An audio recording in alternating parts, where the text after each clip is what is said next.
이번 시간에는 구체적인 미래 예측 방법을 소개해 드리겠습니다. 그럼 시작해 볼까요? 일단 활용 가능한 예측 방법에 대해서 좀 말씀을 드리도록 하겠습니다. 미래 예측 방법에 쓰이는 예측 방법들은 별도의 예측 방법들이 있는 것은 아니고요.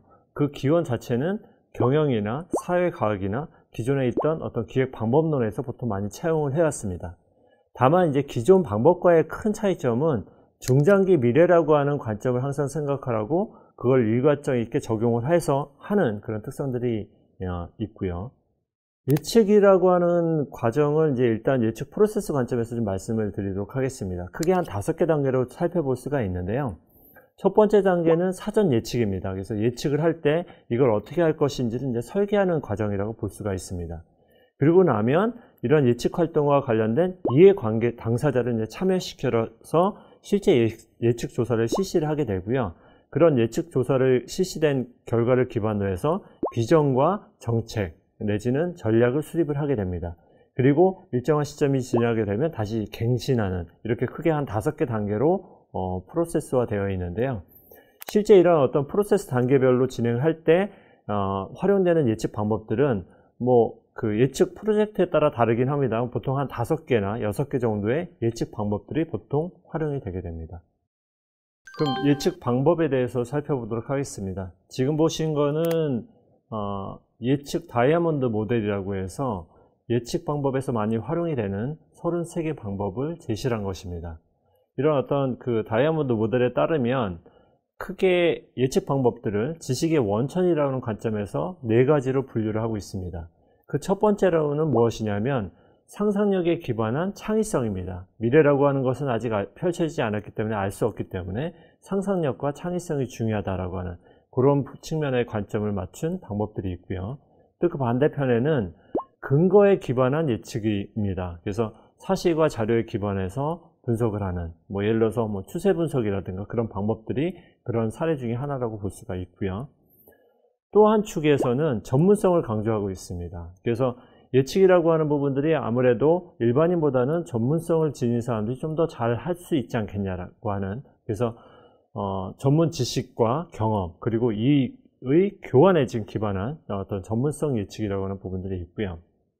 또 그 반대편에는 미래라고 하는 것이 이제 결국은 그 영향을 받은 어떤 사회 구성원이라든가 조직 구성원들이 다 같이 모여서 이야기해야 되는 그런 부분들을 강조하는, 그래서 토론 및 이 지식 교환 내지는 상호 학습에 기반한 상호 작용을 강조하는 그런 방법들도 있는데요. 이런 어떤 다양한 관점에서의 예측 방법들이 폭넓게 활용되고 있습니다. 그러면 예측 활동을 하는 데 있어서의 적합한 예측 방법을 선택할 때 고려사항들을 한번 살펴보도록 하겠습니다. 우선은 그 예측을 하는 어떤 주체가 되는 해당되는 조직의 문화나 현재 상황, 이런 것들도 상당히 예측을 할 때, 예측 방법을 선택할 때 고려될 사항 중에 하나이고요. 또 하나는 예측에 되는 대상이 되는 그 주제와 관련된 성격들, 비전 설정인지 전략적인 선택을 하는 건지 미래유망 기술을 도출하는 건지, 그래서 다뤄야 될 문제의 어떤 성격 자체도 상당히 중요한 고려사항 중에 하나이고요. 또 하나는 예측 결과물에 대한 부분들도 상당히 중요합니다. 그래서 자료나 결과물이 정량적인지 정상적인지, 그리고 시간축도 상당히 중요합니다. 미래라고 하는 것이 1년 뒤도 미래지만 5년, 10년, 20년, 50년 그런 어떤 시간축에 따른 부분들도 같이 고려를 해야 되고요. 그래서 이러한 어떤 다양한 측면들을 고려해서 그러한 것들을 충족시킬 수 있는 적합한 방법들을 선택을 하게 되는데요. 이때 이제 중요한 거는 화려한 방법이라든가 뭔가 복잡해서 뭔가 제시했을 때 상당히 의미 있는 결과를 낼 것처럼 생각은 되지만 그 다뤄야 될 문제와 전혀 적합하지 않은 방법들을 선택하는 거는 지양을 해야 되고요. 그래서 다뤄야 될 문제에 적합한 방법 내지는 도구를 선택하는 것이 가장 중요한 선택의 기준이라고 볼 수가 있습니다. 자주 사용되는 예측 방법론들이 과연 무엇이 있는지를 살펴보도록 하겠습니다. 지금 보시는 것처럼 지금 보시는 거는 유럽 지역에서 수행됐던 약 800여 개가 넘는 프로젝트에 대한 예측 프로젝트를 조사를 해서 그 예측 프로젝트에서 빈번하게 활용됐던 예측 방법들의 빈도수를 이제 측정한 것인데요. 가장 많이 활용되고 있는 것은 문헌조사라든가 아니면 전문가 패널 같은, 그래서 앞서 말씀드렸던 것처럼 사회조사 방법이라든가 그런 쪽에서 활용되는, 예측에 꼭 특화된 방법이 아닌 다른 쪽에서도 활용되는 그런 방법들이 예측 방법에서도 많이 활용되는 것을 볼 수가 있고요. 반면에 예측 방법론 측면에서 좀 더 특화돼서 활용되는 방법들이 있습니다. 크게 시나리오와 델파이 기법을 볼 수가 있는데요. 이 두 가지 방법에 좀 초점을 맞춰서 간략히 설명을 드리도록 하겠습니다. 첫 번째는 델파이 기법입니다. 델파이 기법은 설문 기법과 비슷한데 설문 기법과는 약간 다른 부분들이 있습니다. 기본적인 정의는 지금 보시는 것 같이 다수 전문가들의 의견 수렴과 피드백 과정을 통해서 전체 의견을 종합화 객관화하는 기법이다 라고 되어 있습니다. 여기 사진상에 보시는 것처럼 보시는 것이 뭐냐면 아폴로 신전인데요. 아폴로 신전의 또 다른 이름이 델파이 신전입니다. 이 델파이 기법이라고 하는 것은 뭐냐면 고대 그리스에서 신전에 가서 미래를 점칠 때 신관의 신탁을 받는 것과 같이 미래를 예측할 때 전문가들로부터 신탁을 받는다라고 하는 의미에서 델파이 기법이라고 보통 이야기하고 있는데요. 델파이 기법이라고 하는 것은 설문과 유사하지만 약간 방법이 다릅니다. 일단은 설문을 진행할 때 일단 크게 세 가지 특성이 있는데요. 일단 익명성을 보장한 상태에서 설문을 하게 함으로써 전문가들이 의견을 낼 때 보다 자유롭게 의견을 낼 수 있도록 합니다. 두 번째는 설문한 결과를 통계적으로 분석을 합니다. 그리고 그 결과를 다시 한번 피드백해서 의견을 다시 묻게 되고요. 그래서 전문가들이 처음에 낸 의견들을 통계적인 결과를 보고서 확인하고 본인이 처음에 냈던 의견을 다시 수정할 수 있는 그런 기회를 제공하게 됩니다. 그래서 다시 말씀드리면 익명성이 보장이 된 상태에서 설문을 한다. 그리고 한번 통계 분석을 한 다음에 그걸 다시 피드백을 해준다 라고 하는 그런 특성들이 있고요. 그런 걸 통해서 다수의 전문가들한테 의견 수렴한 것들을 종합하고 객관화하는 그런 특성을 지닌 것이 이제 델파이 기법이라고 볼 수가 있습니다. 두 번째로 많이 활용되는 기법이 이제 시나리오 플래닝 기법인데요. 시나리오 기법에 대한 부분을, 시나리오라고 하는 의미를 좀 살펴보시게 되면 영화의 대본을 의미합니다. 그래서 영화의 대본이라고 하는 것이 결국 뭐냐면 가능성 있는 다양한 미래의 모습을 묘사해서 스토리 형태로 제시하는 건데, 그런 측면에서 시나리오의 의미를 담고 있습니다. 도입된 배경 자체를 좀 설명을 드리면, 사업이나 아니면 연구 환경의 어떤 변동성이나 이제 불확실성이 상당히 큰 경우에 과거 연장선상에서 이제 미래 예측이 좀 한계가 있습니다.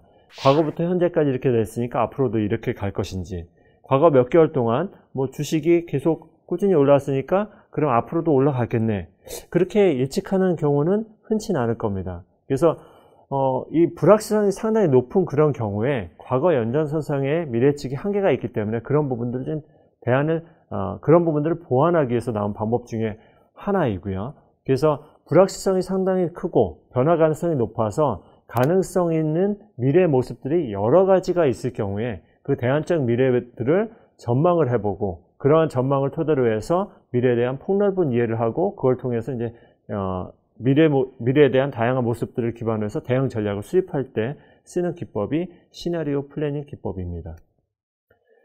좀 더 약간 시나리오 플래닝 기법과 관련돼서 좀 더 설명을 좀 드리도록 하겠습니다. 역사적으로 살펴보시게 되면 제2차 세계대전 당시 이제 미 공군에서 적군의 행동 예측을 예측하는 군사계획 수립 방법으로 처음 도입을 됐다가요. 이것이 이제 크게 각광을 받게 된 거는 1970년대 로얄 더치 셀사라고 하는 것이 중동 전쟁에 대한 그 발발 가능성을 예측을 하고, 그걸 기반으로 해서 석유 파동성을 시나리오 기법을 통해서 예측을 합니다. 그리고 그거를 기반으로 해서 경영 전략에 활용해서 커다란 성과를 내게 되는데, 그 계기를 통해서 시나리오 플래닝 기법이라고 하는 것이 기업 중심의 조직을 통해서 폭넓게 확산되는 어떤 계기가 되게 됩니다. 시나리오 플래닝 기법 같은 경우에는 이제 현재는 시나리오 경영이라고 하는 기법 형태로 이제 기업 조직 차원 중심으로 많이 활용이 되고 있는데요.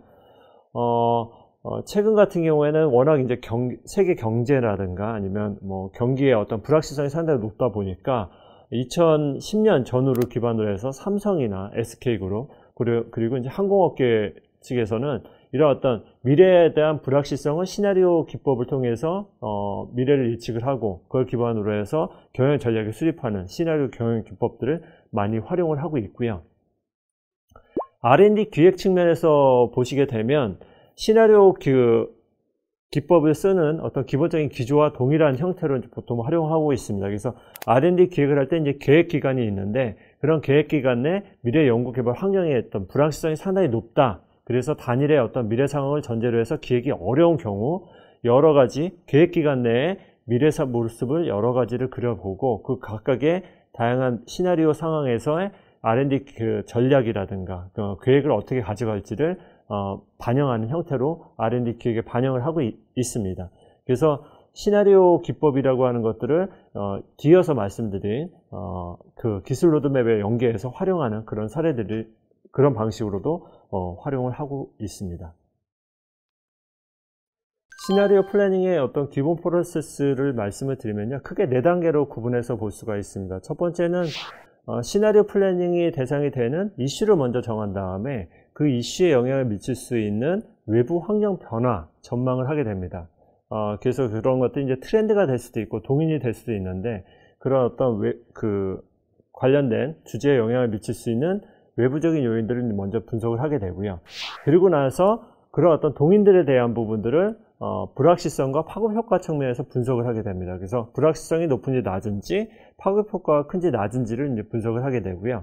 그 정보를 기반으로 해서 세 번째 단계에 가서는 시나리오를 구성을 하게 됩니다. 그리고 구성된 시나리오별로 시나리오를 직접 작성을 하게 되고요. 이 끝단에 가서는 각각의 시나리오별로 이러한 미래 상황이 됐을 경우에 우리가 어떤 전략을 도출해서 어떻게 활용해야 될 건지 전략을 도출하는 단계로 거치게 됩니다. 지금 보시는 것은 1997년 스웨덴 신문 발행 협회에서 일간신문의 미래에 대한 부분들을 시나리오 플래닝을 한 사례인데요. 그 당시에 이제 인터넷과 같은 전자적 정보가 이제 확산되던 어떤 시기였습니다. 그래서 이런 어떤 전자적인 정보에 대한 수요 급증이 전통적인, 그러니까 인쇄매체 기반의 어떤 일간신문에 미치는 영향이 어떻게 될 것인지를 그 당시에 이제 예측했던 사례인데요. 이 당시에 생각했던 불확실성은 뭐냐면, 신문 산업 자체가 이런 어떤 인터넷 매체와 같은 것들을 잘 수용할 건지 말 건지, 그게 상당히 불확실성이 높은 축이 하나였고요. 또 하나는 일반 소비자들이 그것들을 잘 받아들이지 못할지, 그런 것들이 불확실성 요인이었기 때문에 그 두 가지 축으로 기반으로 해서 크게 4가지 시나리오를 작성을 했고, 그 시나리오별로 미래 모습을 그리고 그에 따라서 대응 전략을 짰던 한 사례라고 볼 수가 있습니다. 지금까지 대표적인 미래 예측 방법론에 대해서 알아봤습니다. 특히 이제 자주 사용되는 델파이 기법과 시나리오 플래닝에 대한 내용을 꼭 기억해 주시기 바랍니다. 수고하셨습니다.